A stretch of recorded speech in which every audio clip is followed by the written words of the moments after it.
فاسألوا أهل الذكر إن كنتم لا تعلمون.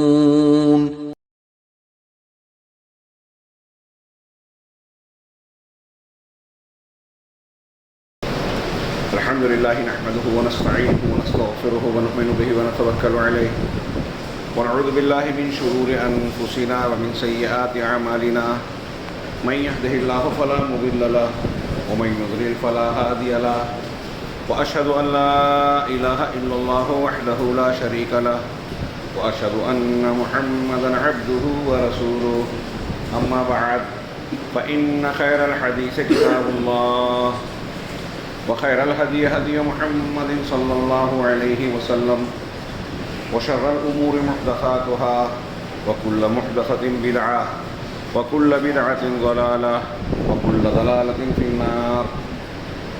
أعوذ بالله من الشيطان الرجيم. بسم الله الرحمن الرحيم. ثم جعلناك على شريعة من الأمر فاتبعها ولا تتبع أهواء الذين لا يعلمون. محترم بزرگوں، بھائیوں، دیگر حاضرین، آج محرم الحرام کی 5 تاریخ ہے، 5 یا 6 تاریخ ہے. یہ مہینہ ہجری سن اور اسلامی تقویم کا پہلا مہینہ ہے. اس کے بارے میں عمومی طور سے ہم اور آپ اچھی طرح جانتے ہیں کہ اللہ رب العالمین نے سال کے 12 مہینوں میں، جیسا کہ سورہ توبہ میں ارشاد ہے، ان عدت الشہور عند اللہ 12 شہرا منہا 4 حرم. اللہ کے نزدیک یوم خلق السماوات والارض، آسمان اور زمین کو پیدا کیا اس وقت سے مہینوں کی گنتی 12 ہے، اور ان 12 میں سے 4 حرمت والے ہیں. ان حرمت والے مہینوں میں سے ایک یہ محرم الحرام ہے. یہ گویا محرم الحرام کی ایک شرعی حیثیت لی کہ شریعت نے اس کو یہ اعزاز بخشا کہ اسے حرمت والا بنایا. اس کے اپنے احکامات ہیں. شرعی اعتبار سے محرم الحرام کو دوسرے پہلو سے دیکھیں تو اللہ کے نبی جناب محمد رسول اللہ صلی اللہ علیہ وسلم سے یہ ثابت ہے کہ آپ اس کی 10ویں تاریخ کو روزہ رکھتے تھے. رمضان کے روزوں کی فرضیت سے پہلے یہ 10ویں تاریخ کا روزہ فرض تھا. جب رمضان المبارک کے روزے فرض ہو گئے، اللہ تعالیٰ کی جانب سے نافذ ہوئے، تو اس روزے کی حیثیت بدل دی گئی کہ اب یہ نفل ہے، مستحب ہے، جو چاہے رکھے، جو چاہے نہ رکھے. لیکن اس کی یہ فضیلت اب بھی برقرار ہے کہ اللہ رب العالمین نے، اللہ کے رسول صلی اللہ علیہ وسلم فرمایا کہ افضل الصیام بعد شہر رمضان شہر اللہ المحرم، کہ رمضان کے روزوں کے بعد سب سے زیادہ فضیلت والا روزہ اللہ کے مہینے محرم کا روزہ ہے. اور نبی کریم صلی اللہ علیہ وسلم نے اس کی فضیلت یہ بتائی کہ اگر کوئی یہ ایک دن کا روزہ رکھتا ہے تو اس کے سال بھر کے گناہ، یعنی صغیرہ گناہ، سال بھر کے گناہ معاف ہو جائیں گے. اللہ سے یہ امید کی جا سکتی ہے. اللہ کے رسول نے کہا میں اس کی امید کرتا ہوں کہ جتنی باتیں میں بیان کر رہا ہوں یہ صحیح حدیثوں سے ثابت ہے، بخاری، مسلم اور دیگر حدیث کی کتب میں. اللہ کے نبی صلی اللہ علیہ وسلم نے آخر وقت میں یہ بھی فرمایا، یہاں اس کی تفصیل ہے کہ یہودی بھی اس دن کی تعظیم کرتے ہیں اور روزے رکھتے ہیں. جب آپ مدینہ تشریف لے گئے، وہاں آس پاس میں یہودی تھے تو پتہ چلا اس دن کا روزہ رکھتے ہیں. آپ نے کہا کہ کیوں رکھتے ہو؟ تو کہا اللہ رب العالمین نے اس دن حضرت موسیٰ علیہ السلام اور ان کے ساتھ بنی اسرائیل کو فرعون کے پنجۂ استبداد سے نجات دی تھی. فرعون اور آل فرعون معجزاتی طور پر ڈوبے تھے، جبکہ اسی دریا میں راستہ بنا اور موسیٰ علیہ السلام اور بنی اسرائیل نکل گئے تھے. ان کو نجات ملی، یہ غرقاب ہوئے.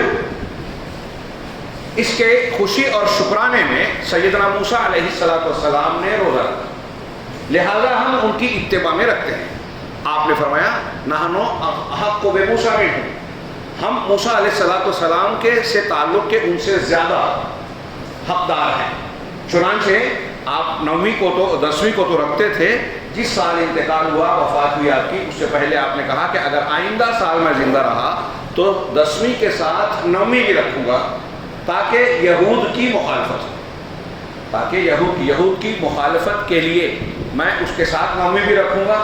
یہ صحیح روایت میں ہے ایک دوسری روایت جس میں ذوف ہے 10ویں کے ساتھ 11ویں کا بھی ذکر ہے. ہاں یہ میں نے اختصار کے ساتھ یہ احکامات بیان کیے کہ رمضان محرم الحرام کی شرعی حیثیت دیکھیں تو یہ دوسری حیثیت بنتی ہے کہ اس کی 10ویں تاریخ کو اور مخالفت یہود میں 10ویں کے ساتھ 9ویں تاریخ کو روزہ رکھیں. اور اگر کوئی 9ویں کو نہیں رکھ سکا تو 11ویں کو بھی رکھ لے. اگر کوئی 10ویں ہی کو صرف رکھ رہا ہے تو ممنوع نہیں ہے، رکھ سکتا ہے. ایک دن کا روزہ بھی جواز ہے جیسا کہ روایتوں سے پتہ چلتا ہے. یہ اس کی دوسری شرعی حیثیت ہوئی. شریعت کے اعتبار سے گویا یہ شکرانے کا دن ہے، روزہ رکھنے کا دن ہے. روزہ سیدنا موسیٰ علیہ السلام نے اللہ کا شکر ادا کرنے کے طور پر رکھا. شکر ایک طریقے سے خوشی کے مقام پر ہوتا ہے اور نبی کریم صلی اللہ علیہ وسلم نے بھی اس کا اہتمام فرمایا، لہذا آپ کی بھی سنت ہوئی. تو یہ اس کی دوسری شرعی حیثیت ہوئی. اس مناسبت سے ماہ محرم کے آغاز میں اور 10ویں تاریخ کے مطابق آگے پیچھے جس طرح ہم ذی الحجہ میں سیدنا ابراہیم علیہ السلام اور آل ابراہیم کا ذکر کرتے ہیں حج اور قربانی کے حوالے سے اللہ نے مشروع کیا، اسی طرح محرم آنے پر اس کا تذکرہ ہونا چاہیے کہ موسیٰ علیہ السلام اور ان کے ساتھیوں کا آل فرعون سے کیا معاملہ ہوا اور انجام کیا ہوا. یہ واقعہ کوئی معمولی واقعہ نہیں ہے. اس کی اہمیت بیان کرنے کے لیے صرف اتنی بات کافی ہے کہ قرآن مجید میں سب سے زیادہ کسی قوم کی تفصیلات اور واقعات بیان کیے اللہ نے تو وہ قوم فرعون ہے. اس کے مختلف اسباب مفسرین نے بنائے بیان کی، یہاں اس کا موقع نہیں. تو قوم فرعون موسیٰ علیہ السلام کا اور فرعون کا واقعہ بڑی اہمیت کا حامل ہے. اور آج کا جو ہمارا ماحول ہے پوری دنیا میں مسلمانوں کا پریشانی، دقت، ظالموں کے نردے میں مسلمان مارے جا رہے ہیں، کوٹے جا رہے ہیں، ہر طریقے سے ستائے جا رہے ہیں، ان کے گھروں کو توڑا جا رہا ہے، بچوں کو قید کیا جا رہا ہے. وہاں بھی آپ دیکھیے فرعون جو ہے مسلمان بچوں کو، اس وقت کے جو موسیٰ بنی اسرائیل کے تھے، بچوں کو قتل کرتا، بچیوں کو چھوڑ دیتا، مختلف قسم کے مظالم ڈھاتا، ان کو غلام بنا کر رکھا اور انتہائی حقوق ان کے چھین رکھے تھے، انتہائی ظلم و ستم کا نشانہ بنا رکھا. اس معاملے میں حضرت موسیٰ علیہ السلام کا کیا کردار رہا، کس طریقے سے اللہ سے مدد مانگی، وہ آج ہمارے لیے درس اور عبرت کا سامان ہے. بہت اہمیت کا اس پر مستقل خطبہ ہونا چاہیے، لیکن آج مجھے عنوان دوسرا دیا گیا ہے، اس پر میں سب سے گزارش کروں گا کہ یا تو علماء سے کہیں یا اپنے طور سے بھی اس واقعے اور اس واقعے کے اندر جو ہمارے لیے دروس و عبرت کے سامان ہے اس کو پڑھیں. اس میں ہمارے لیے حوصلہ ہے، ایمان کو مضبوط بنانے کا مواد ہے، اور اللہ رب العالمین سے تعلق جوڑنے اور کاٹنے کے نتائج کا اعلان ہے کہ اگر ہم اللہ رب العالمین کے دین کے لیے جینا سیکھ جائیں تو اللہ تبارک و تعالیٰ بڑی سے بڑی مصیبت، چاہے ہمارے پاس اسباب نہ ہو. فرعون اور آل فرعون کا مقابلہ کرنے کی سخت اور طاقت بنی اسرائیل میں بالکل نہیں تھی. اللہ سے مدد مانگی. حضرت موسیٰ نے کہا تھا کہ وَاسْتَعِينُوا بِاللَّهِ وَاصْبِرُوا، اللہ سے مدد مانگو اور صبر کرو، قریب ہے کہ اللہ تمہارے دشمنوں کو ہلاک کرے اور ان کی جگہ تمہیں خلافت اور حکومت سے نوازے. اور ایسا ہی ہوا. کیا تھی طاقت بنی اسرائیل کے پاس، اور ان کے یہاں تو شکوے شکایات تھے، بے حوصلگی تھی، ان کا حوصلہ بالکل ٹوٹ اور مر چکا تھا. ایک موقع آیا کہ انہوں نے حضرت موسیٰ اپنے پیغمبر سے کہہ رہے ہیں یہ معجزات دیکھنے کے بعد کہ اِذَا وَنْدَوَ رَبُّكَ فَقَاتِلْ إِنَّا هَاهُنَا قَاعِدُونَ، آپ اور آپ طرف جائیں، جنگ کریں، ہم یہاں بیٹھے ہوئے. اتنے ٹوٹے حوصلے والے تھے، کمزور تھے. اللہ رب العالمین نے ان کی مدد فرمائی پیغمبر کی برکت سے، دریا میں راستہ بنایا، جیسے ابراہیم علیہ السلام کو آگ سے بچایا، اور دوسری برکتیں، فضیلتیں اور مراتب عطا کیے، وہی اللہ رب العالمین ہماری حفاظت کر سکتا ہے. تو اس واقعے میں ہمارے لیے درس عبرت ہے. محرم الحرام کے حوالے سے اسے یاد کرنا چاہیے، تازہ کرنا چاہیے. شرعی اعتبار سے یہ دوسری چیز ہوئی. تیسری چیز تاریخی اعتبار سے صحابہ کرام کے زمانے میں، حضرت عمر فاروق کے زمانے میں بعض صحابہ نے کہا کہ دنیا کی ہر قوم کے پاس تقویم، کیلنڈر ہے، مسلمانوں کا اپنا کیلنڈر نہیں ہے، اور یہ کسی زندہ قوم، ترقی یافتہ قوم کی ایک علامت کی چیز ہے، اس کی تہذیب اور کلچر اس سے جڑی ہوئی ہوتی ہے. تو ہمارا بھی کوئی کیلنڈر ہونا چاہیے. تاریخ کے اعتبار سے ہم کس کو شمار کریں؟ حضرت عمر نے لمبی بات نہ کرتے ہوئے شارٹ میں صحابہ کو اکٹھا کیا. کہتے ہیں کہ حضرت علی نے مشورہ دیا کہ حضرت ہجری سال کو اختیار کیا جائے. ہاں، پچھلے دوسری قوموں کے جو کیلنڈر ہیں وہ اپنے کسی بڑے کی پیدائش جیسے عیسائی حضرت عیسیٰ علیہ السلام کی ولادت کو تاریخ عیسوی سن کے لیے جوڑتے ہیں. کسی کی تاج پوشی دنیا کی دوسری قومیں کہ فلاں بادشاہ فتح پایا تھا، فلاں نے جو ہے تاج پوشی کی تھی، اس کو وہ بادشاہت ملی تھی، تو اس تاریخ کو اپنے لیے سن کی بنیاد بناتے ہیں. ترقی، کامیابی، بادشاہت، فتح، ولادت، ان چیزوں کو. اللہ کے نبی صلی اللہ علیہ وسلم کی ولادت کے دن سامنے تھا صحابہ کے، نہیں بنایا. جس دن آپ پر پہلی وحی اقرا بسم ربک الذی خلق اتری، وہ دن بھی سامنے تھا، اس کو بھی نہیں بنایا. جس دن غزوہ بدر کی فتح حاصل ہوئی، جس کو اللہ تبارک و تعالیٰ نے یوم الفرقان کہا سورۃ الانفال میں، کوئی معمولی فتح نہیں تھی، اس کو بھی کیلنڈر کی تقویم کی سن کی بنیاد صحابہ نے نہیں بنائی. مکہ جس دن فتح ہوا کوئی معمولی واقعہ یہ بھی نہیں تھا، جس مکہ سے نبی کریم صلی اللہ علیہ وسلم اور ابوبکر صدیق کو خاموشی سے ہجرت کر کے جانا پڑا تھا، اور اہل مکہ نے کہا کہ جو ان کو زندہ مردہ لائے گا ایک کے بدلے میں 100 اونٹ دیے جائیں گے. لوگ ڈھونڈتے رہے، تلاشتے رہے. ہاں، اور 6-7 سال کے بعد آپ اسی مکہ میں فاتحان آ رہے ہیں. کوئی معمولی بات نہیں کہ جو لوگ آپ کے سر کی قیمت لگا رہے تھے آج مجرم کی طرح آپ کے سامنے کھڑے ہیں. وَمَكَرُوا مَكَرَ اللَّهُ وَاللَّهُ خَيْرُ الْمَاكِرِينَ. اس واقعے کا تذکرہ کر کے قرآن نے کہا. اس کو بھی نہیں بنایا فتح مکہ کو. کس کو بنایا؟ صحابہ کرام نے اسلامی سن کی بنیاد سن ہجری ہجرت کو. یہ بھی ایک لمبا چوڑا ٹاپک ہے. مجھ جیسا کمیل میں بھی اگر اس پر بولے تو کم سے کم 2 خطبہ کم پڑے گا. ظاہر سی بات ہے کہ یہ میں تمہیداً کہہ رہا ہوں، اس پر زیادہ گفتگو نہیں کر سکتا عنوان سے ہٹ کر ہے. لیکن ہجرت کے واقعے کو آپ غور کیجئے کہ کوئی فتح کا واقعہ نہیں تھا جیسے دوسری قوموں میں تاج پوشی، فتح، فلاں اور فلاں. یہ صحابہ کرام کی بصیرت گہری نظر پر دلالت کرتا ہے کہ سیرت رسول صلی اللہ علیہ وسلم کی پوری واقعات میں، پوری زندہ آپ کی حیات طیبہ میں جتنے بڑے بڑے واقعات ہیں، ہم اگر چوائس کریں کہ سب سے اہم واقعہ کیا ہے، نبوت دعوت اسلامی پر اثر انداز ہونے والا سب سے بڑا واقعہ کیا ہے، تو اہل علم نے کہا کہ ہجرت کا واقعہ. ہجرت سے پہلے کے واقعات پورے مکی دور کے حالات کو ہمارے سامنے تازہ کرتے ہیں. جب اللہ کے نبی صلی اللہ علیہ وسلم اور مسلمانوں پر ظلم و ستم کے پہاڑ توڑے جا رہے تھے، ان کا بائیکاٹ کیا گیا، مارا گیا، ریت پر گھسیٹا گیا، قتل کیا گیا، کیا نہیں کیا گیا، جو تکلیف دے سکتے تھے سب کچھ کیا. اس حال میں مسلمان بے بس تھے. دنیاوی اعتبار سے ان کے پاس کوئی وسائل نہیں تھے، کمزور تھے، پسپا تھے، دبے ہوئے تھے. لیکن اسی حالت میں انہوں نے ایمان پر اپنے آپ کو ڈٹا ہوا رکھا، استقامت کا مظاہرہ کیا، اللہ پر توکل، ایمان، بھروسہ، دعا، اللہ تبارک و تعالیٰ کے لیے سب کچھ قربانی دینے کا جذبہ. یہ ہجرت کا واقعہ یاد دلاتا ہے. اور پھر جب آپ نے ہجرت کی، ہجرت کرنے کے بعد مدینہ میں جو قوت حاصل ہوئی تو اس کے بعد اسلام کی فتوحات بڑھتی گئی. اگر ہجرت نہ ہوتی تو بدر فتح نہ ہوتا، ہجرت نہ ہوتی تو مکہ فتح نہیں ہوتا. جاری کامیابیاں، اور آج ہم اور آپ جو مسلمان بن کر بیٹھے ہوئے ہیں یہاں، یہ ہجرت کی دین ہے، ہجرت کی برکت ہے. ساری اسلامی کامیابیوں کی جڑ بنیاد میں ہجرت کا بیج تھا.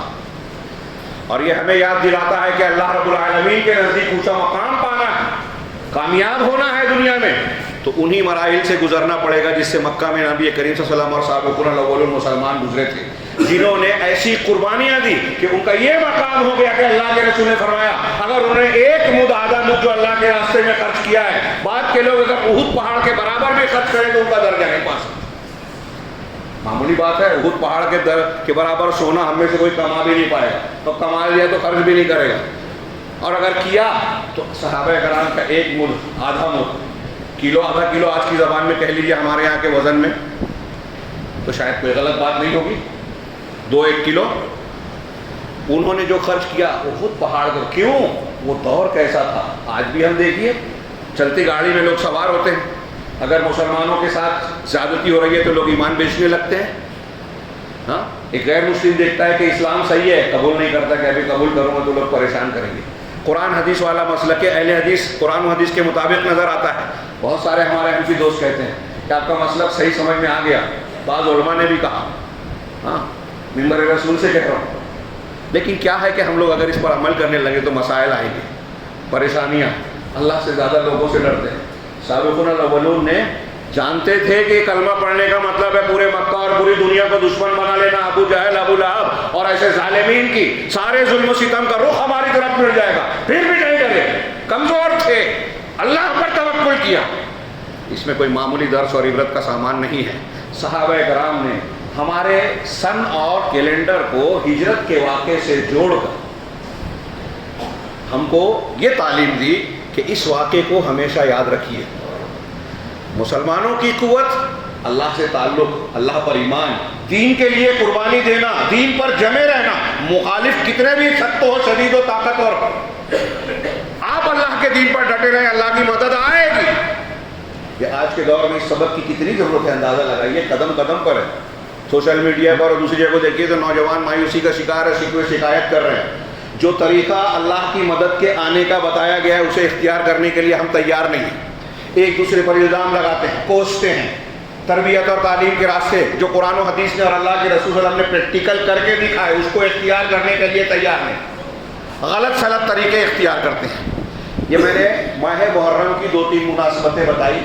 پہلی بات کہ یہ حرمت والا مہینہ، دوسرا روزہ جو حضرت موسیٰ علیہ السلام کے فرعون سے نجات پانے کا یاد کو تازہ کرتا ہے، اس سے جڑا ہوا ہے اور اس کے دروس ہم کو تازہ کرانے کی دعوت دیتا ہے. تیسرا ہمیں تاریخی اعتبار سے صحابہ کرام نے جو سن ہجرت سے اس کو جوڑا، اس اسلامی دینی سن کو، اس کے تناظر میں ہم کو ہجرت کے واقعات کو تازہ، اس کے دروس و عبرت کو جو ہے وہ اس کی تجدید کرنی چاہیے. محفل میلاد، محفل منعقد کرنا، جشن منانا، چراغا کرنا، یہ اسلامی طریقہ نہیں. ان کے مقاصد اور دروس کو تازہ کرنا ہے. اب ان دروس اور مقاصد میں ہم کو یہ نظر آتا ہے کہ جو پہل مسلمان ہوئے وہ کتنے زبردست ایمان والے تھے. میں نے ایک روایت صرف اشارہ کی، قرآن حدیث کی 20-50 دلیلیں ملے گی کہ صحابہ کرام خاص طور سے سابقون الاولون کے درجے کو بیان کرتے ہیں. ان کے ایمان، ہدایت یاب ہونے، اللہ کے یہاں ان کے پسندیدہ ہونے پر دلالت کرتے کہ اللہ ان سے راضی ہوا، وہ اللہ سے راضی ہوئے. بالکل صاف کلیا. اس شرعی حیثیت اور اس کے ضمن میں اللہ کے نبی صلی اللہ علیہ وسلم کی ابتدائی قربانیاں، صحابہ کرام کی قربانیاں ہمارے سامنے تازہ ہونی چاہیے تھی محرم کے آغاز میں. لیکن کیا ایسا ہے؟ یہ جو میں نے چیزیں بتائی بس شرعی اعتبار سے، تاریخی اعتبار سے ہمارے لیے محرم یہی ہونا چاہیے تھا. لیکن آج غیر مسلم تو غیر مسلم، مسلمانوں کا بڑا طبقہ جب محرم الحرام کا نام لیا جاتا ہے، تذکرہ کیا جاتا ہے، آغاز ہوتا ہے، تو اس کے تعلق سے اس کے ذہن و دماغ میں کیا تصور آتا ہے، کیا نقشہ بنتا ہے؟ ہاں غور کیجئے، بالکل واضح ہے. تعزیہ، ماتم، کربلا کا واقعہ، ہاں حسن حسین اور حضرت حسین کی شہادت، مظلومانہ شہادت، وہ جو روافظ ہیں اور دوسرے لوگ بریلوی نصف روافظ، ان کے یہاں تو ہے ہی. ہمارا نوجوان بھی سوشل میڈیا پہ ایسی بکواس کرتا ہے جس سے اس کا کوئی تعلق نہیں ہے. کربلا کا تذکرہ، اس میں فلاں کی غلطی تھی، ہاں اس میں فلاں کا معاملہ تھا، ان کا کردار صحیح تھا، یزید کے بارے میں کیا کہنا چاہیے اور فلاں کے بارے میں کیا کہنا چاہیے. اور نتیجہ کیا نکلتا ہے کہ ان چیزوں میں ملوث ہو کر یہ واقعہ ہجرت میں جو صحابہ کرام کی عظمت اور مقام ہمارے ذہن و دماغ میں تازہ ہونا چاہیے تھا، جو ہمارے ایمان کا حصہ ہے. جب قرآن حدیث نے کہا کہ اللہ ان سے راضی ہے تو ہمیں ان سے راضی ہونا چاہیے. جن سے اللہ راضی ہے ان سے ہم ناراض ہوئے تو ہم کامیاب نہیں ہو سکتے. روافظ ان سے ناراض ہیں جن سے اللہ راضی ہے، رسول راضی تھے. خیر، تو ہم ان کا تذکرہ کرتے ہیں. ہمارا نوجوان بحث کرتا ہے، جنگ جمل، جنگ صفین، اللہ کے رسول نے یہ پیشین گوئی تھی، وہ پیشین گوئی. وقت بہت کم ہے، اصل موضوع اب آ رہا ہے. یہاں ضمن میں ایک بات کہنا چاہتا ہوں کہ ہمارے وہ نوجوان اور دوسرے لوگ جو سوشل میڈیا میں اس قسم کی بحثیں کرتے ہیں نا، وہ یہ غور کرے کہ ان بحثوں سے ان کا دینی شرعی تعلق کیا ہے. ان کا تقویٰ بڑھتا ہے، ایمان بڑھتا ہے، اجر و ثواب بڑھتا ہے، کیا بڑھتا ہے؟ فلاں اور فلاں تاریخی واقعے پر آپ بحث کر رہے ہیں. ہاں ایسے کچھ لوگ ہمارے مسلمانوں میں بھیجے جاتے ہیں، لانچ کیے جاتے ہیں. پاکستان کا ایک مرزا انجینئر ہے، ہندوستان میں سلمان ندوی صاحب ہیں اور دوسرے، یہ صحابہ کرام کو نام لے کر، امہات المومنین میں سے بعض مسلمانوں کی ماؤں کو نام لے کر انہوں نے گستاخی کی. میں نام لے کر اسی لیے کہہ رہا ہوں. اور ہماری بے شرمی کی انتہا کہ ایسے لوگوں کو پھر بھی لوگ بڑا مانتے ہیں، ان کے فالوورز ہیں، ان کو پسند کرتے ہیں. ہمارے نوجوان، شرم کی بات، بے ایمانی کی بات ہے. قرآن حدیث ہم نے سیکھا نہیں، نوجوانوں کو سکھایا نہیں، بتایا نہیں. یہ چھوٹی موٹی بات نہیں ہے. مسلمان کہلانے کے باوجود اپنے ایمان کو جو ہے داؤ پر لگانے کی بات ہے یہ. صحابہ کرام کو گالیاں دینا کوئی معمولی بات؟ قرآن حدیث کی دلیلیں، میں کاش وقت ہوتا، میرے ہاتھ میں جو کاغذات ہیں اس میں اور دوسرے ایسے صحابہ میں سلف میں واقعات ہیں، صحابہ، تابعین، تبع تابعین، چاروں امام اور دوسرے محدثین علماء کے اقوال ہیں. اگر ایک صحابی کو بھی آپ نے برا بھلا کہا تو آپ بے دین ہیں. ایک کو. امام نسائی سے پوچھا گیا کہ امیر معاویہ کے بارے میں کیا کہنا ہے؟ کہا اسلام ایک گھر ہے اور معاویہ اس کا دروازہ ہے. اگر کوئی اس دروازے پر بری نظر سے کھٹکھٹا رہا ہے تو پورے اسلام کی عمارت کو کھٹکھٹا رہا ہے، اس پر حرف ڈال رہا ہے، اس کو نشانہ بنا رہا ہے. ہاں، علامہ ابن تیمیہ رحمہ اللہ کا ایک قول. وقت کم ہے اس لیے میں کچھ اقتباسات پیش کر رہا ہوں، بہت غور سے پڑھیے. ہمارا نوجوان جو ان چیزوں میں جو میں کہنا چاہتا تھا کہنے لگوں تو دیر ہو جائے گی. کل رات میں بھی مجھ سے مالیگاؤں میں ایک صاحب نے، ہمارے نوجوان نے بڑے صحیح منہج کے، ان سے کسی نے گفتگو کی، بحث کی، تو وہ سوال کر رہے تھے کہ وہ پہلا سوال انہوں نے جو کیا میں بھول رہا ہوں، اور پھر دوسرا سوال انہوں نے دجال کے بارے میں کیا. اور دونوں سوال ایسے تھے جن کا تعلق ہمارے ایمان سے، استحباب سے، اجر و ثواب سے بالکل نہیں. میں نے ان سے کہا آج کل ہمارے نوجوان بڑی بحث کرتے ہیں. ہاں، انہوں نے کہا کہ عرب کے لیے ویل ہے، حدیث میں آیا ویل للعرب پیچھے کے قریب طرف. آج کل ہمارے یہاں جو تحریکی جو پہلے سے پروپیگنڈے پر زور دیتے ہیں، جہاں روحانیت نہیں ہے، تعلیم نہیں ہے، امت کو فائدہ پہنچانے والا کوئی کام نہیں کرتے، وہ صرف نقصان پہنچانے والا کرتے ہیں، انحرافات کرتے ہیں. کسی کو برا لگ رہا ہے تو بعد میں بات کر سکتا ہے، موقع نہیں ہے. ہاں، وہ لوگ ان کے یہاں دیکھیے وہ صحابہ کرام کو نشانہ بناتے ہیں، سعودی عرب کو نشانہ بناتے ہیں. ان کی ایک نشانی ہے جدید دور کے خارجیوں کی، اہل حق پہلے بھی تھے آج بھی، کہ اہل حق کی مخالفت کریں گے. جن کا عقیدہ صحیح ہے، جو دین کی صحیح دعوت کرتے ہیں، ان پر تنقید کریں گے، ان کی مخالفت کریں گے، ان کی ٹانگ کھینچیں گے، ان کو بے عزت کریں گے، علماء کو نشانہ بنائیں گے، حکام کو نشانہ بنائیں گے. اور تائید کس کی کریں گے؟ بت پرستوں کی، بدعتیوں کی، شیعوں کی، رافضیوں کی، جن کی پوری تاریخ اسلام اور مسلمانوں کے خلاف جنگ کرنے میں گزری ہے، سازشیں کرنے میں گزری ہے. حضرت عثمان غنی کے دور سے لے کر آج تک کوئی دور خالی نہیں ملے گا جب انہوں نے اسلام اور مسلمانوں کو نقصان پہنچانے کی کارروائی نہ کی. بڑے بڑے واقعات کا کاش موقع ہوتا. ان کی تائید کرتے ہیں. اب عربوں کے لیے ویل ہے، تو میں نے کہا کیا کہنا چاہتے ہیں؟ عربوں کے لیے ویل ہے تو ہندوستانیوں کے لیے، مودی، امت شاہ اور دوسری قوموں کے لیے اچھائیاں ہیں، بھلائیاں ہیں. وہ صرف سعودی عرب والے اور وہ سلفی لوگ صرف تباہ ہوں گے. کیا مطلب، کیا کہنا چاہتے ہیں آپ؟ اگر اقوائل ہے تو کیا یہ کہنا چاہتے ہیں کہ وہی سچے مسلمان ہیں، اس لیے ان کے لیے اللہ کے رسول نے کہا آپ بھی مانتے ہو کہ سچے مسلمان وہی ہیں؟ سعودی عرب میں اگر نقاب اور سینما سے متعلق کوئی بات ہو، ہم اس کو غلط کو صحیح نہیں کہتے، اس پر خود چیخیں گے، چلائیں گے. لیکن ترکی میں، مصر میں، ایران میں شرک ہو رہا ہے. ابوالولو فیروز جو حضرت عمر کا قاتل تھا، اس کی قبر کو جو ہے پختہ بنا کے اس پر جشن منایا جاتا ہے، عرس بڑھتے ہیں. ہاں، حضرت عثمان علی، حضرت ابوبکر صدیق، عمر فاروق پر کھلے تبرہ کیا جاتا ہے، سنی مسجدوں کو مارا جاتا ہے، سنیوں کو قتل کیا جاتا ہے. پورے احواز میں، عربی میں مسلمانوں پر بے طرح ظلم کیا جاتا ہے. اس علاقے میں مسلمان بچوں کو ابوبکر، عمر، عائشہ، حفصہ نام رکھنے کی اجازت نہیں ہے. اس پر آپ کوئی ہنگامہ نہیں سنیں گے، خاموش. یمن میں سنیوں کا قتل ہو رہا ہے، شام میں لاکھوں سنی اہل الحدیث قتل کیے گئے ہیں گزشتہ 8-10 سال میں، خاموش. اس پر کوئی رد عمل نہیں. یہ یہود و نصارہ کے ایجنڈا پر کام کرنے والے جدید دور کے خارجی ہیں. میں نے ان سے سوال کیا کہ کیا یہ عرب کے لیے شر ہے، اس سے کیا کہنا چاہتے ہیں؟ باقی لوگوں کے لیے خیر ہے، آپ بہت اچھے ہیں، ترکی، ایران، ہندوستان سب کے لیے خیر ہے، کیا مطلب؟ بولنا کیا چاہتے ہو؟ اس سے ان کی برائی ہوتی ہے. بھائی پورے مسلمانوں کے لیے کہا کہ فتنے آئیں گے تو سارے مسلمان غلط ہو گئے. اس حدیث سے آپ یہ کہنا چاہتے ہو؟ کتنی حدیثیں ہیں کہ مسلمانوں میں قرب قیامت میں ایسے ایسے فتنے اٹھیں گے، سارے مسلمان غلط، یہ کہنا چاہتے ہو؟ پھر کہا کہ وہ دجال کے تعلق. میں نے کہا ایک بات بتائیے، دجال اور ان چیزوں سے متعلق، پیشین گوئیوں سے متعلق اللہ اور رسول نے ہم کو جتنی تعلیم دی ہے نا، ہم کو اتنا عمل کرنا چاہیے. کہ ہم ان کے فتنے سے پناہ مانگے، شر سے پناہ مانگے. جو ہم مکلف نہیں ہیں، وہ دجال کس جزیرے میں ہے، اس کا جساسہ کس سے مل رہا ہے، کس سے موبائل کانٹیکٹ میں ہے، کس سے فون کر رہا ہے, ملاقات کر رہا ہے. آج کے زمانے میں تمیم داری ملے تھے اس جزیرے پہ جا کے, آج کس سے مل رہا ہے, کس قوم میں خروج ہوگا, فلاں فلاں اس پر گئے کیا, ان کا ساتھ کون دے گا, وہ کہاں سے نکلے گا, اس کی یہ تیاری کر رہے ہیں, یہودی تیاری کر رہے ہیں, فلاں تیاری کر رہے ہیں, شیعہ ساتھ ہوں گے. یہ حدیثوں میں ہے کہ ان کے خارجیوں کے بیچ میں دجال نکلے گا, خارجی اور رافضیوں کے بیچ میں. میرے ہاتھ میں وہ حدیث موجود ہے, شاید نہ پہنچ پاؤں. تو اب یہ کہاں ہے کہ اگر آپ کو پتہ چل جائے کہ وہ اس جزیرے پہ, تو آپ کیا کریں گے؟ جا کے ملاقات کریں گے یا ختم کر دیں گے, اس کا فتنہ آنے نہیں دیں گے؟ کیا مطلب ہے؟ ہم اس کے مکلف ہی نہیں ہیں. ابن سیاد جو اللہ کے رسول کے زمانے ہی میں وجود پایا تھا, ہاں کچھ شعبدے بازی کرتا تھا, اس کی اپنی تفصیل ہے. صحابہ کرام میں سے شک ہوا کچھ کو کہ یہ دجال ہے. اللہ کے رسول کو بھی شروع میں شک ہوا, بعد میں بتا دیا گیا کہ دجال نہیں ہے. حضرت عمر نے کہا اللہ کے رسول مجھے اجازت دیجیے میں اس کو قتل کر دوں. اللہ کے رسول نے کیا جواب دیا؟ عمر فاروق کو نوجوان سمجھ لیں.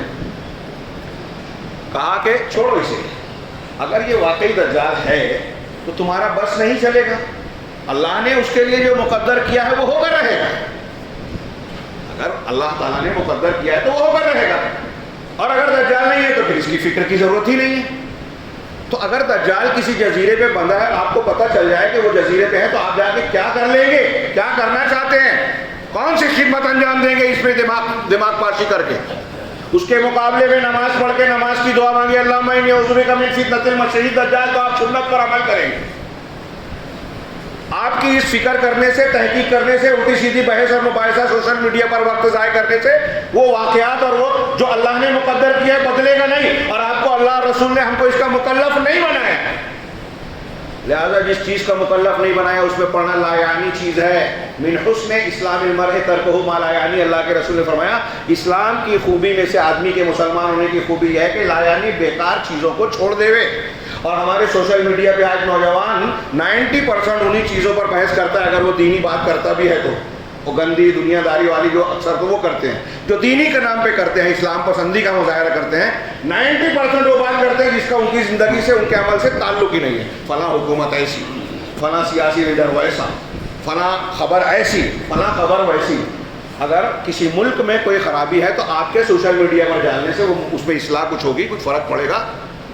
آپ کے اپنے تعلق سے جو معاملات ہیں وہ کیجیے. خیر میں یہ بات عرض کر رہا تھا اس تناظر میں, علامہ ابن تیمیہ نے کہا کہ محرم الحرام کے تناظر میں اس کی شرعی حیثیت سے دماغ ہٹا کر واقعہ کربلا جو سن 61 ہجری میں پیش آیا, 61 ہجری میں رسول اللہ صلی اللہ علیہ وسلم کی وفات کے تقریباً 50 سال بعد, 13 ہجری میں آپ کی وفات ہوئی اور 61 ہجری میں یہ واقعہ ہوا, پورا 50 نہیں اس سے کم. تو کیا ایک سوال یہ ہے کہ آپ کی وفات کے بعد اگر کوئی واقعہ رونما ہوتا ہے جو واقعی بہت افسوسناک ہے, تکلیف دینے والا ہے, کیا اس سے شریعت کے احکام و مسائل پہ کچھ فرق پڑے گا؟ حضرت موسیٰ کی اور اللہ کے رسول کی سنت میں ہم 10ویں تاریخ کو روزہ رکھتے ہیں. تو اب کچھ رافضی اور رافضی صفت لوگوں نے کہا کہ حضرت حسین کا واقعہ چونکہ 10 محرم کو ہو گیا ہے اس لیے روزہ نہیں رکھنا چاہیے. کیا یہ شریعت بدل جائے گی؟ وہ اللہ کے رسول کی شریعت منسوخ ہوگی, بدلے گی؟ بتائیے, غور کیجئے. نہیں بدلے گی نا. اللہ کی قدر و قضاء و قدر سے اگر کوئی واقعہ اسی تاریخ کو ہوتا ہے, کچھ اور بھی واقعات بیان کیے جاتے ہیں, بعض ضعیف روایتوں میں, بعض صحیح روایتوں میں کچھ واقعات ہیں. اللہ تعالیٰ نے اس دن آدم کی دعا قبول کی, اور مختلف انبیاء کے مختلف واقعات بیان کیے جاتے ہیں, وہ سب صحیح نہیں ہیں. اس میں صحیح حضرت موسیٰ علیہ السلام والا معاملہ ہے. کچھ لوگ حضرت نوح کی کشتی کے جودی پر لگنے کا بھی تذکرہ کرتے ہیں, اور حضرت آدم والا واقعہ.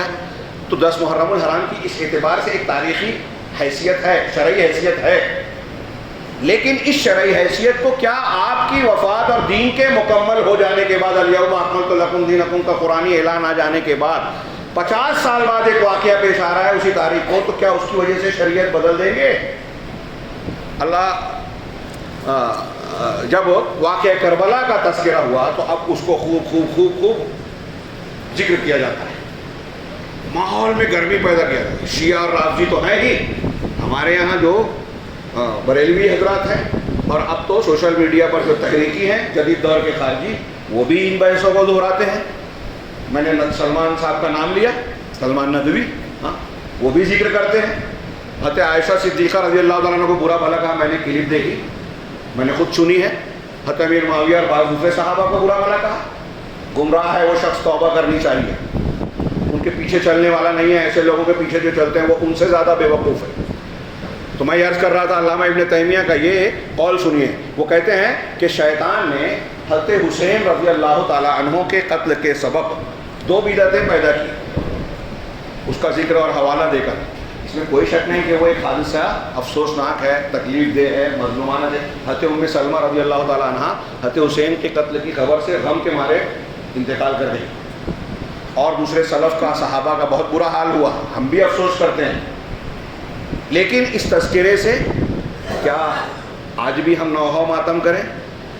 علامہ ابن تیمیہ کہتے ہیں کہ شیطان نے اس واقعے کے تناظر میں، اس کے سائے میں لوگوں کو کے اندر 2 بدعتیں ایجاد کی. پہلی بدعت غم کی، نوحہ ماتم کی، یوم عاشورہ کو. 10ویں تاریخ کو غم اور نوحہ ماتم. میرا خیال ہے پیچھے جو کھڑے ہیں بیٹھ جائیں. غم اور نوحہ ماتم، اس میں یہ نوحہ ماتم کیسے کیا جاتا ہے؟ اپنے سر پہ گال پیٹے جاتے ہیں، بال نوچے جاتے ہیں، تو تیز بلند آواز سے لوگ چیختے چلاتے روتے ہیں.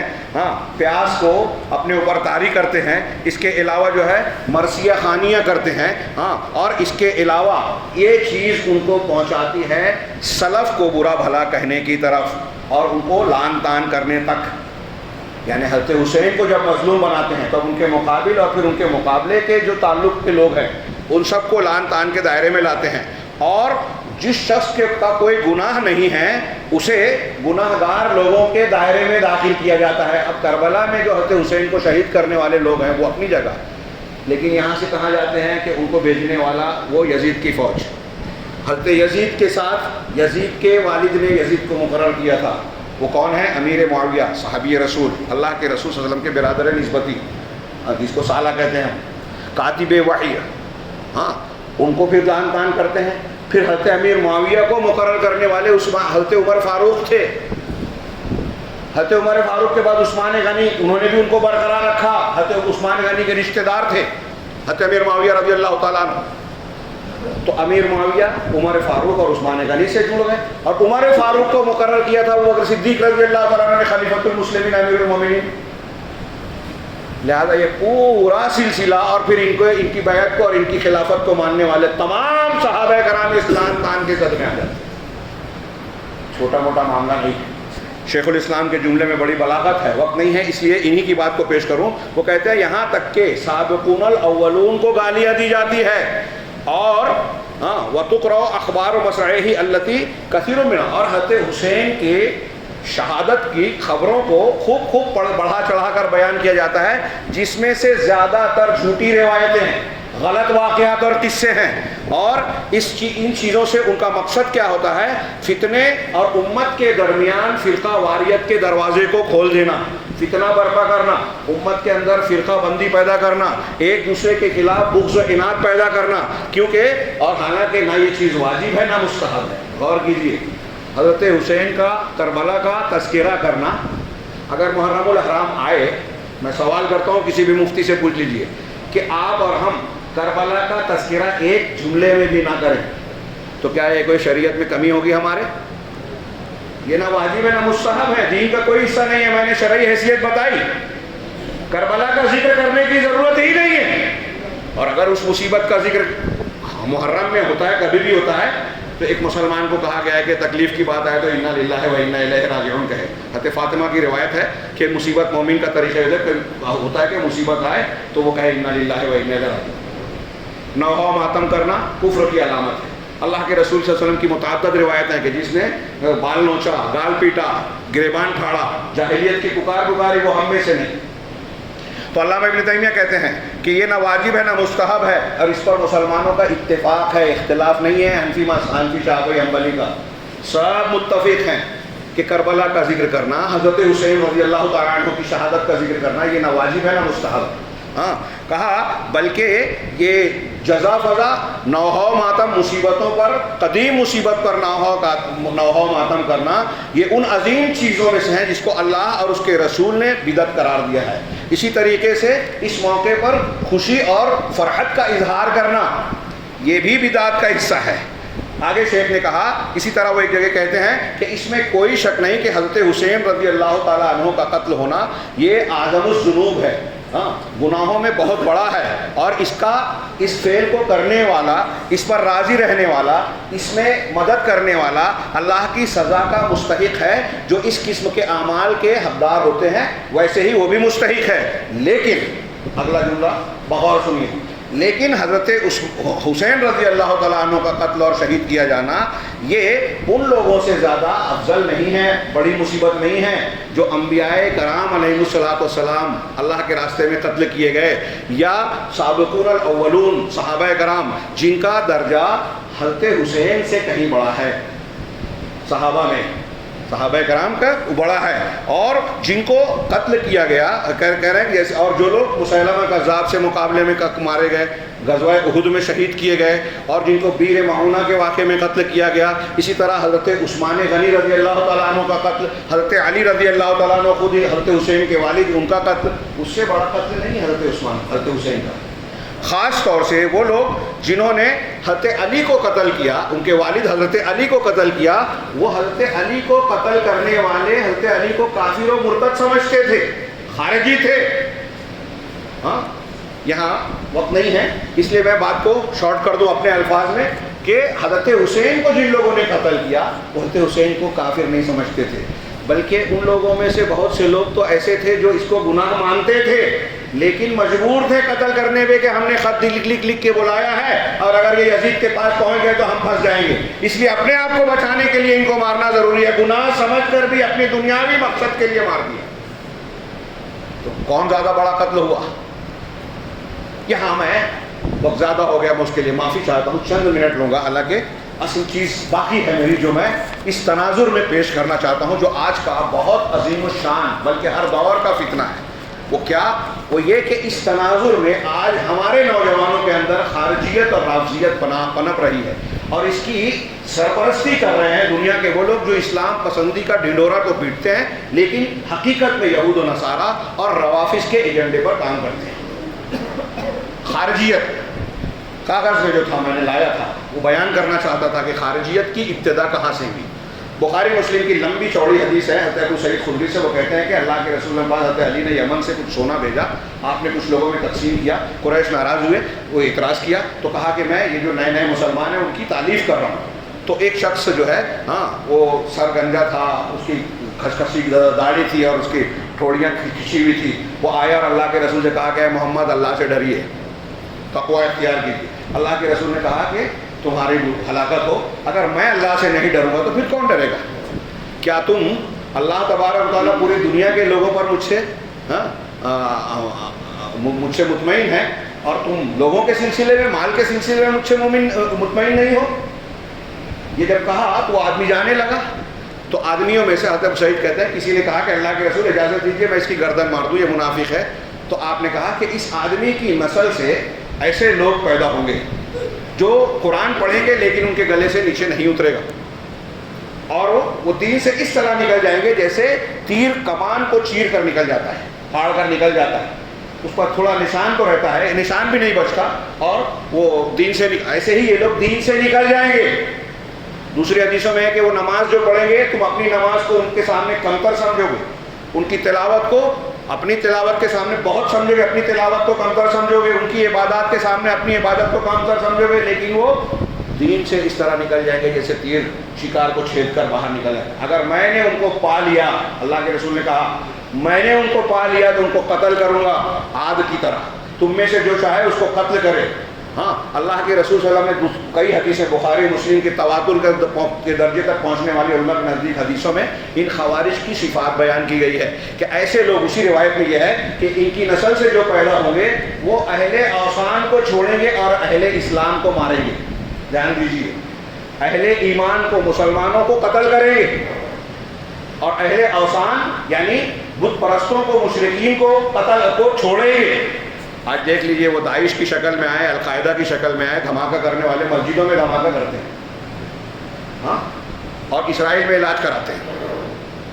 میں ہوائی بات نہیں کہہ رہا ہوں، منبر رسول سے کہہ رہا ہوں، ان کے تعلق بار بار نیٹ پہ آ چکے ہیں۔ ہیلری کلنٹن کا بیان تھا، نیٹ پہ میں نے خود دیکھا تھا انگریزی میں کہ داعش کو امریکہ کی CIA، اسرائیل کی موساد اور برطانیہ کی M16 ان تنظیموں نے مل کر بنایا اور مدد لی ہے اخوان المسلمین سے۔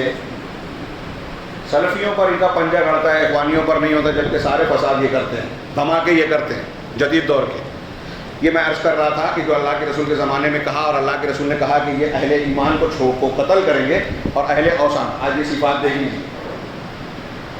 شیخ احمد نجمی نے روایتیں نقل کر کے بیان کیا کہ باقاعدہ طور پر ان خارجیوں کا، اس نسل کا، دیکھیے وجود تو وہاں ہو گیا تھا، اب ان کا وجود کب ہوا؟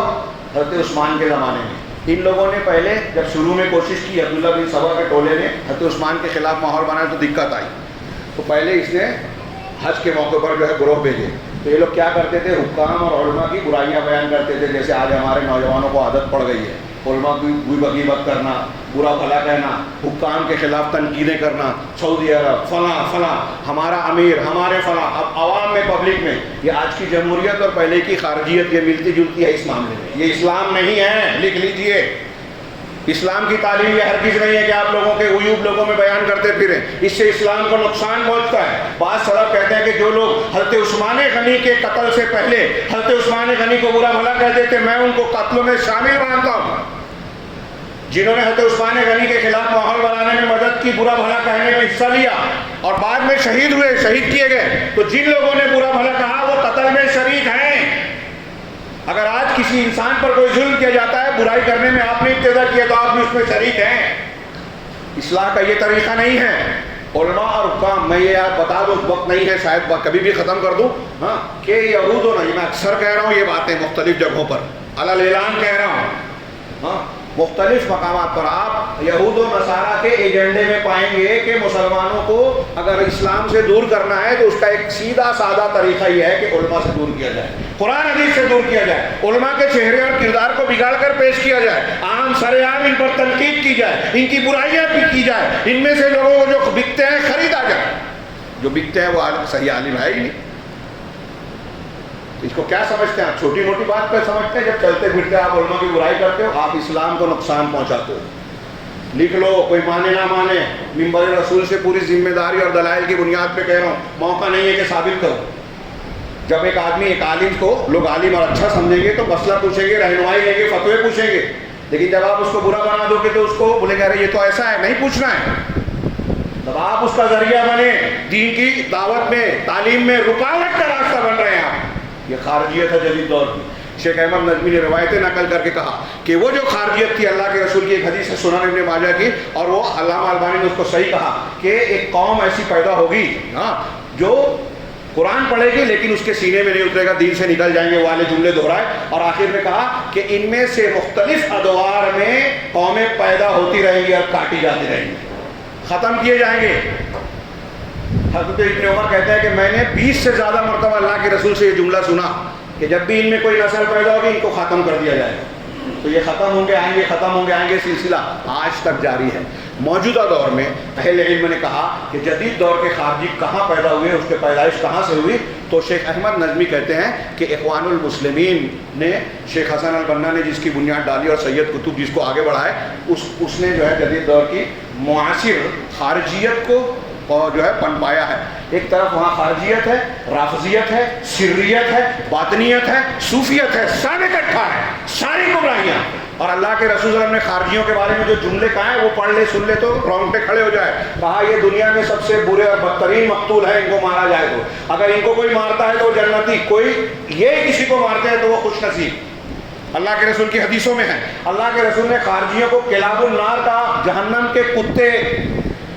صحیح حدیث میں بعض علماء نے اس کی تشریح کی کہ دنیا میں جس طرح حکام اور مسلمانوں پہ چیختے چلاتے ہیں، جہنم میں بھی کتوں کی طرح بھونکیں گے، اس لیے ان کو جہنم کے کتے کہا گیا۔ یہ دین سے نکل جائیں گے، یہ شر الخلق والخلیقہ، اللہ کے رسول نے کہا کہ مخلوق اور خلیقہ میں سب سے برے لوگ ہیں۔ اور جدید دور کے خارجیوں کو دیکھیے، اسلام مسلمانوں کے لیے جتنا پرابلم یہ پیدا کر رہے ہیں کوئی نہیں کر رہا ہے آج۔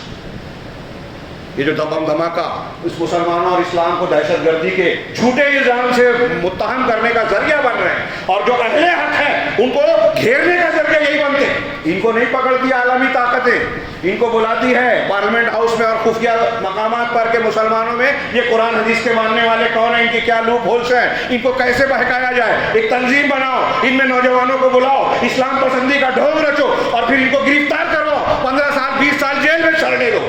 ایسی تنظیمیں ہمارے یہاں بن رہی ہے، ہمارے بیچ میں سے لوگ انکار حدیث کی وبا پھیلا رہے ہیں، ایسے لوگ ہمارے یہاں صوفیت اور تصوف اور خارجیت اور باطنیت کو ہوا دیتے ہیں، اعتراض کرتے ہیں تو سلفیت پر، صحابہ پر، قرآن حدیث پر۔ غور کرنے کی بات ہے، چھوٹی موٹی بات نہیں ہے، وقت کافی زیادہ ہو گیا، معافی چاہتا ہوں، لیکن یہ بہت اہم ہے۔ اپنے نوجوانوں کو بتائیے، خطرات منڈلا رہے ہیں، آخرت کا تو آخرت کا، دنیا میں بھی جو سازش ہے نا ہم کو احساس نہیں ہے۔ ہمارے نوجوان بک رہے ہیں موبائل پر ادھر ادھر، ہاں خریدے جا رہے ہیں، تنظیموں سے وابستہ ہو رہے ہیں، ان کو گرفتار کرنے کی تیاری شروع ہو چکی ہے۔ آپ آنکھیں کھولیں، میں یہ کہہ رہا ہوں میں خطرے میں ہوں، لیکن کوئی پرواہ نہیں، اللہ رب العالمین حامی و ناصر ہے۔ تو میں عرض کرنا یہ چاہتا ہوں کہ جدید دور کی خارجیت کو شیخ احمد نظمی کہتے ہیں، ان کی کتاب کا ہے عباس سیسی کی کتاب قافلۃ الاخوان المسلمین، پڑھیے، کس کو انہوں نے قتل کیا، دھماکہ کیا، اس میں انہوں نے ریکارڈ دیا ہے، یہ کتاب کا نام۔ شیخ سید قطب کی کتابیں دیکھیے، فی ظلال القرآن، سورہ انفال، سورہ انعام، سورہ یونس کی عبارتوں کو نقل کیا اور کہا کہ آج دنیا میں کوئی اسلامی حکومت نہیں ہے، کوئی مسلمان سماج ہے ہی نہیں، دنیا وہیں لوٹ آئی ہے جہاں پہلے تھی جاہلیت کے دور میں۔ اب مسلمان کوئی سماج رہا نہیں، اگرچہ لوگ اذان خانے ہیں، مسجدوں میں لوگ اذان دیتے ہیں، لیکن لا الہ الا اللہ کا کلمہ پڑھتے ہیں، اس کے مدلول اور معنی کو سمجھے بغیر سارے کے سارے امت محمدیہ کو سید قطب نے کافر قرار دیا، واجب القتل قرار دیا۔ یہی خارجیت ہے۔ خارجیت کی علامت کیا ہے؟ وہ گناہ کبیرہ کے ارتکاب کو کفر کہتے ہیں۔ حضرت علی عثمان غنی کے زمانے میں پیدا ہوئے، شہید کیا، صرف 2 منٹ لیتا ہوں اور حضرت علی کے زمانے میں ان لوگوں نے جب وہ جنگ جمل ہوئی، جنگ صفین ہوئی، حضرت معاویہ کی طرف سے قرآن اٹھایا گیا، حضرت علی نے کہا کہ دیکھو جنگ کو روکو مت، یہ ان کی چال ہے، قرآن کے ذریعے سے وہ اپنے آپ کو بچانا چاہتے ہیں۔ لوگوں نے کہا نہیں، جب قرآن بیچ میں آ گیا تو ہم کو روکنا چاہیے، مجبور کیا، جنگ رک گئی۔ اس کے بعد کچھ لوگوں نے صلح کی کوشش کی، حضرت علی نے ایک حکم بنایا، حضرت امیر معاویہ نے، اور یہ بات چیت ہوئی تو ان خارجیوں نے جو حضرت علی کے اس میں سے کہا کہ آپ نے کفر کیا، آپ نے کفر کیا۔ ہاں اللہ تعالیٰ قرآن میں کہتا ہے ان الحکم الا للہ، حکم تو صرف اللہ کا ہے، تم نے انسان کو حکم بنا لیا، کافر ہو گیا۔ اور پھر اپنے مقام پر کوفہ پہنچنے کے بعد جو ہے اعلان کر دیا کہ حضرت علی کافر ہو گئے، ہم ان کے مخالف ہیں۔ اللہ حضرت علی نے حضرت ابن عباس کو بھیجا، انہوں نے مناظرہ کیا، ان کے اعتراضات کا جواب دیا، اس میں ایک بہت بڑی تعداد 2 لاکھ 4 لاکھ کی واپس توبہ کر کے مسلمان ہو گئی، باقی قائم رہی، اور حضرت علی نے ان سے جنگ کی، ان کو نہروان میں اکثر کو قتل کر دیا۔ وہی اللہ کے رسول نے کہا کہ کاٹ دیے جائیں گے، کاٹ دیے گئے۔ حضرت علی اس میں نشانیاں دیکھ کر، ایک ایسا شخص تھا جس کا کندھا جو ہے وہ عورت کے پستان کی طرح اللہ کے رسول نے بتایا تھا، اس لاش کو دیکھ کر آپ بہت خوش ہوئے اور اللہ کا شکر ادا کیا کہ یہ میں نے صحیح کیا اور اللہ کے رسول نے جو بتایا تھا وہی پایا۔ تو یہ حضرت علی کے دور میں اس طرح تھے۔ ان کی علامت یہ ہے کہ دیکھیں حضرت علی کو انہوں نے منصوبے کے ساتھ عبد الرحمن ابن ملجم نے قتل کیا، خارجی تھا، قرآن بہت اچھا پڑھتا تھا۔ حضرت عمرو بن عاص نے مصر فتح کیا تھا تو حضرت عمر کو خط لکھا کہ یہاں ایک ایسے آدمی کو بھیجیے جو لوگوں کو قرآن پڑھا سکے، تو حضرت عمر نے عبد الرحمن ابن ملجم کو بھیجا تھا، اسی نے بعد میں حضرت علی کا قتل کیا۔ قرآن کا قاری تھا۔ آج ہمارے یہاں میں اکثر کہتا ہوں کہ ہمارا نوجوان لائک کرے گا، نماز اتنی اچھی پڑھتے ہیں، اللہ کے رسول نے کہا کہ تم سے اچھی نماز پڑھیں گے، تم سے اچھا روزہ رکھیں گے، قرأت کریں گے، لیکن دین سے نکل جائیں گے۔ اس سے یہ علماء نے سبق نکالا کہ لوگوں کے ظاہر پہ نماز، روزہ، اعلان، دعویٰ، تقریر دیکھ کر دھوکہ نہیں کھانا چاہیے۔ موبائل پر آپ فالوورز اور لائک دیکھ کر جو دھوکہ کھاتے ہیں، ہمارے اتنے لاکھ اس کے فالوورز ہیں، لائک کرنے والے لوگ ہیں۔ ارے جو باطل پرست ہے، جن کو یہود و نصارہ نے لانچ کیا، ان کو تو لائک کرنے والے وہ ان کی طرف سے رہیں گے آپ کو دھوکہ دینے کے لیے، اور دھوکہ دینے کے لیے جال ایسے ہی بنا جاتا ہے جس سے آپ دھوکہ کھائیں۔ لہذا آنکھیں کھولیں اور چالوں کو، سازشوں کو سمجھیں۔ نوجوان نہیں سمجھ رہے تو ان کے سرپرستوں کا آپ کا اور ہمارا کام ہے تو ان کو سمجھائیں، نظر رکھیں۔ یہ اسلام پسندی نہیں ہے، اسلام دشمنی ہے۔ مسلمانوں کے سینے میں جو ہے پیٹھ پر خنجر گھونپنے والی تحریکات چل رہی ہے جس سے ہمارا نوجوان متاثر ہو رہا ہے۔ تو شاہ سید قطب نے جو کہا تھا اخوان المسلمین، میں اس میں اضافہ کرتا ہوں، میرے پاس کاغذات ہیں، کچھ میں نے تحریریں لائی تھی کہ جو سید قطب کی اور ان کی جو تحریک تھی ملتی جلتی ویسی ہی تحریک یہاں ہندوستان میں جماعت اسلامی کی رہی۔ مولانا ابوالعلا مودودی صاحب رحمہ اللہ، اللہ معاف کرے، اور پھر ان کے بعد ان کے رفقا، ان کے چاہنے والے، جس تنظیم پر یہاں پابندی لگی، دیکھیے جس سے پیدا ہوئے تھے ان پر اعتراض نہیں ہے، پابندی لگی وہاں سے جماعت اسلامی کی کوکھ سے پیدا ہوئے اور اہل حدیث کو سوال کیا جاتا ہے۔ سلفی کو کہ آپ ایسے غور کیجیے ایسا کیوں ہے؟ ہاں وہ چہیتے ہیں ہم مبغوض ہیں جبکہ ہم اس کے ذمہ دار نہیں ہیں. ایسی چیزیں سامنے آ گئی کہ جو لوگ پکڑے گئے دھماکہ کرنے والے عالمی سطح پہ نیشنل سطح پہ وہ سید قطب مولانا ابوالعلا مودودی اور ان لوگوں کی کتابوں کو پڑھتے رہے. محمد بن عبدالوہاب علامہ ابن تیمیہ کی نے جیسا کہ مشہور کیا جا رہا ہے پروپیگنڈے کیا جا رہا ہے کہ ان کی فکر میں جو ہے انتہا پسندی اور دہشت گردی ہے. یہ بکے ہوئے اور سرکاری مسلمان ندوی صاحب سلمان ندوی اور دوسرے روافظ کے ایجنٹ یہود کے ایجنٹ یہ اس قسم کی باتیں ہمارے یہاں پھیلا رہے ہیں. دھوکہ نہیں کھائیں, حقیقت پر دیکھنے کی کوشش کیجیے.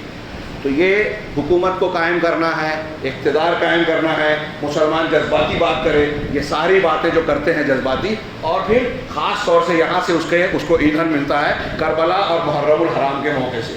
اس موقع پر اس طریقے سے تصویر پیش کی جاتی ہے کہ صحابہ کرام نعوذ باللہ دنیا دار تھے, اقتدار کے چاہنے والے تھے, اور جو لوگ حضرت معاویہ وغیرہ کا سپورٹ کرتے ہیں وہ دنیا دار ہیں, اسلامی تحریک کے خلاف ہیں, دین اسلام نہیں بلکہ ملوکیت کے تابع دار ہیں, ملوکیت کے مؤید ہیں. اس طرح کا تصور دے کے نوجوان کو صحابہ اور سچے مسلمانوں کے خلاف بھڑکایا جاتا ہے, اور پھر اپنے لیے جو ہے رنگ روٹ اور کارکن تیار کیے جاتے ہیں. کافی وقت زیادہ ہو گیا. اس سے متعلق آج شام میں جو ہمارا خطاب ہوگا مسلمانوں کی ذمہ داریاں, اس ضمن میں کچھ باتیں آئے گی کہ ہمیں کرنا کیا چاہیے, اپنے نوجوانوں اپنی بچیوں گھر والوں کو کس طریقے سے ان کی نگرانی کرنا چاہیے. یہ الہاد کی, بے دینی کی, مسلمان اسلام دشمنی کی تحریکات ایسی جگہ سے آ رہی ہے کہ ہم تصور نہیں کر سکتے. وقت نہیں ہے. صرف ایک چیز کی طرف اشارہ کروں, آپ دیکھ رہے ہیں ہاں 3-4 مہینہ پہلے یہیں کے ایک اخبار میں نے پڑھا کہ صرف 1 مہینے میں آپ کے شہر بمبئی میں 1 مہینے میں 35 مسلم لڑکیوں نے غیر مسلموں سے شادی کی. مذہب بدلا. ہاں نیند اڑ جانی چاہیے, ہاں غیرت کے مارے ہمارا ہوش اڑ جانا چاہیے.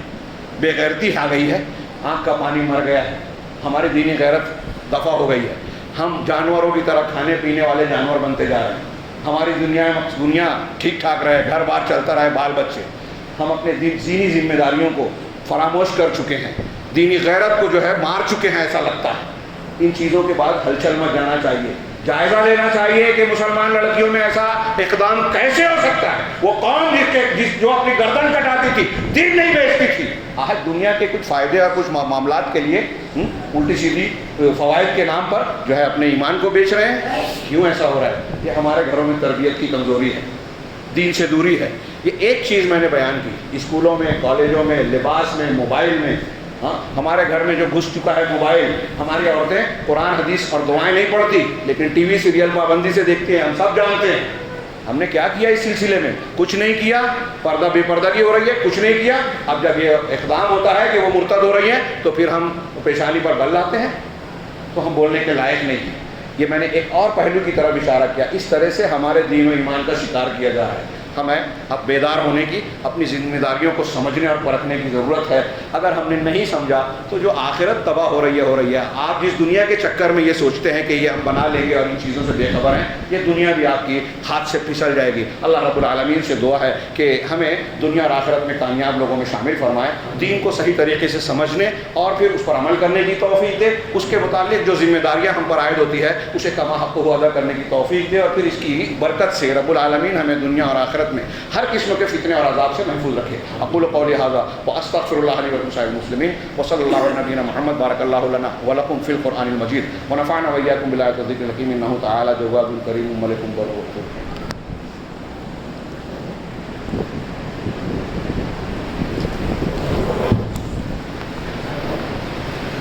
الحمد للہ نحمده ونستعینه ونستغفره ونؤمن به ونتوکل علیہ ونعوذ باللہ من شرور انفسنا ومن سیئات اعمالنا من يهده الله فلا مضل له ومن يضلل فلا هادي له واشهد ان لا اله الا الله وحده لا شريك له واشهد ان محمدا عبده ورسوله اما بعد فاعوذ بالله السميع العليم من الشيطان الرجيم بسم الله الرحمن الرحيم ان الله وملائكته يصلون على النبي يا ايها الذين امنوا صلوا عليه وسلموا تسليما اللهم صل على محمد وعلى آل محمد كما صليت على إبراهيم وعلى آل إبراهيم إنك حميد مجيد اللهم بارك على محمد وعلى آل محمد كما باركت على إبراهيم وعلى آل إبراهيم إنك حميد مجيد عباد الله رحمني ورحمكم الله إن الله يأمر بالعدل والإحسان وإيتاء ذي القربى وينهى عن الفحشاء والمنكر والبغي يعظكم لعلكم تذكرون اذكروا الله يذكركم وادعوه يستجب لكم ولذكر الله تعالى وجل وأكبر